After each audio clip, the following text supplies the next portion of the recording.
300 towards the end of the week last week. The big question, of course, is do you expect this bull run to continue? Yes, actually, from Equiti, we're very bullish when it comes to equities because we think that it is sustainable for the bull run to continue, whether it's earnings seasons. Even Q1 earnings season surpassed analyst expectations. Yes, 61% missed out on revenue. We can see that revenue is lagging. However, I think the big theme is that companies are still getting strong. Revenues are lagging because they are cost-cutting when it comes to employees, which is something very normal to see. Yeah. What about NVIDIA? That's the big one this week that people are watching out for. How much of the direction of travel from here onwards is going to be determined by what NVIDIA come out with this week? I don't think we should underestimate any of the companies that are AI or semiconductor. These are like the sectors that we're actually focusing on when it comes to stocks and equities.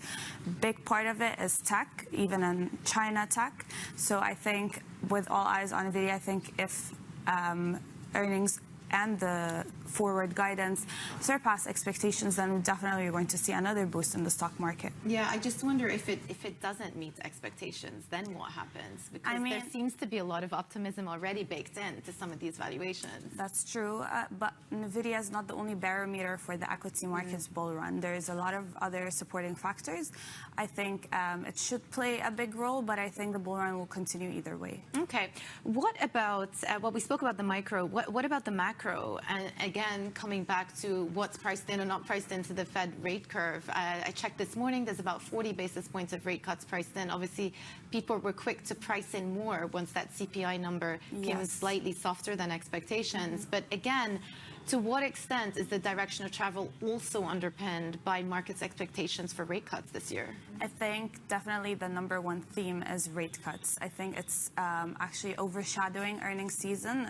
Rate cuts, it's producing so much optimism in the market for a September cut. And I think after Powell's last speech, we saw that there was so much optimism that the rally even continued even further. And I think we have still room to continue with this rally further, especially that with the whole backlog of narratives of the cuts happening starting September, and also other central banks starting with cuts. So I think this narrative is really going to support the equity market, and we're still going to continue with that. What do you think the biggest risk is to equity markets here? I think persistent inflation. I think that production costs and wages are going to still negatively affect inflation levels. I think we might see stagflation, not a guarantee and not necessarily, but if we do see, then this will weigh on the economic growth even further. We've already seen slowing economic growth, but I think with stagflation, then we might see some problems arise further. I thought it was interesting. I saw that you are a gold bull. Yes. And gold has reached an all-time high. So obviously your thesis is playing out.